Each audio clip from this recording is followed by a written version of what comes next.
So why exactly did Micron and Sandisk just go completely parabolic? Welcome to this explainer, where we're going to dive right into the staggering, frankly reality-bending market moves of these two legacy semiconductor companies. If you've been watching the tape over the last year, you've definitely noticed a massive repricing event happening right under the noses of traditional tech coverage. We're talking about a fundamental transformation here, the shift from cyclical memory commodities to absolutely essential AI infrastructure. And the numbers, well, they're historic. Just look at Micron. The stock has absolutely exploded, up 139%. That's a move that caught a lot of traditional analysts completely flat-footed.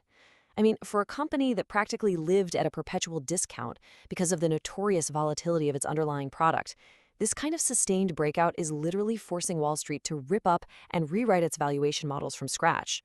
And then you have Sandisk, which rallied even harder, rocketing up an unbelievable 470%. Seeing momentum like this in established heavy-duty hardware manufacturers forces us to ask a critical question, especially for a financial audience. Are we just looking at a euphoric momentum trade, or are we witnessing a profound structural shift in our global economy? To figure that out, we really need to unpack what investors used to believe. See, for decades, investors were basically Pavlovian trained to sell memory stocks at the very top. Why? Because of this brutal boom and bust cycle. You know the drill. Demand rises, prices spike, and then these companies aggressively build massive multi-billion-dollar fabrication plants or fabs to capture those profits. But then, bam, all that new supply floods the market at the exact same time, creating these massive gluts. Prices crash, margins completely collapse, and the stock tanks. It was a perfectly predictable trap, and the market baked that predictable suffering into these valuations for years. But here is where Wall Street had a massive blind spot. They completely missed that the very architecture of data centers has fundamentally shifted. We're moving away from general-purpose computing, the stuff driven by seasonal smartphone and PC upgrades, and we are slamming straight into AI-centric processing. AI workloads, they don't care about your annual consumer upgrade cycle. They demand continuous, massive data capacity alongside absolutely extreme retrieval speeds. It totally upends that old commodity demand curve. And the primary reason those old models are totally broken comes down to 3 letters: HBM, or high bandwidth memory. Computer scientists actually call this issue the memory wall. Think about it like this. Even the absolute most powerful, cutting-edge NVIDIA GPUs are completely useless without HBM continuously feeding them data. It's a non-negotiable prerequisite. And the kicker? Producing HBM is incredibly resource-intensive. We're talking about taking up 3 times the wafer capacity of regular RAM. This has created some massive cognitive dissonance on Wall Street right now. Institutional models were expecting standard, boring commodity margins.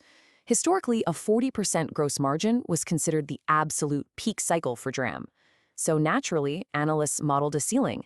Instead, Micron comes out and reports a jaw-dropping 74.4% gross margin.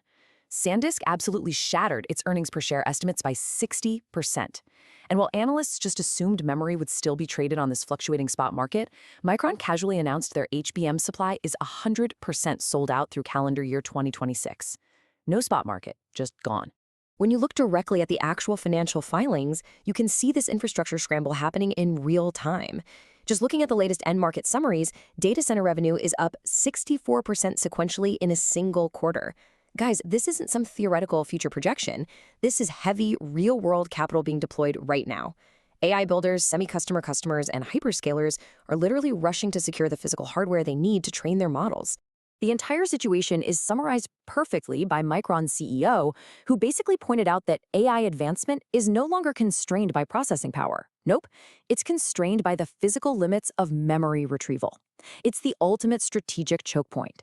If you're Microsoft, Google, or Amazon, you simply cannot win the AI race with massive, massive quantities of this specific, highly advanced memory. If you don't have it, your AI just cannot scale up. So that brings us to the new math of AI scarcity. You might be wondering, why isn't a supply glut coming this time? Well, first off, building a new fab has a crazy $20 to $30 billion barrier to entry, and it takes years. Second, because HBM takes so much effort to make, it literally cannibalizes standard DRAM production. Every HBM bit produced basically eats multiple regular bits, which keeps legacy supply incredibly tight. And finally, the biggest tech companies in the world are totally abandoning the spot market to sign long-term agreements, securing revenue all the way through 2028. The traditional cyclical oversupply crash, it's being structurally blocked by the sheer force of this AI infrastructure build-out. Okay, so how do we track this supercycle before Wall Street catches on? We need to build an actionable framework for spotting the eventual top using alternative data.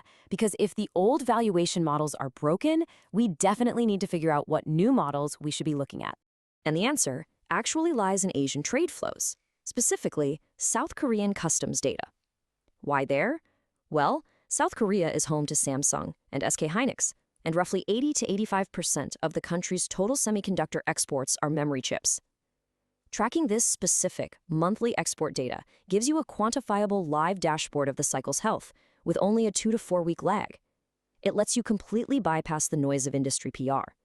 So, if you want to know when the music is finally going to stop, you watch for moving average crossovers and consecutive months of declining year-over-year growth in this exact export data. But right now, the data is showing an accelerating curve, definitely not a topping pattern. And if this truly is a structural repricing of memory as essential infrastructure, like the actual utilities and plumbing of the AI age, then the long-term projections are just staggering. I mean, some forecast models show Micron climbing toward the trillion-dollar club by 2030.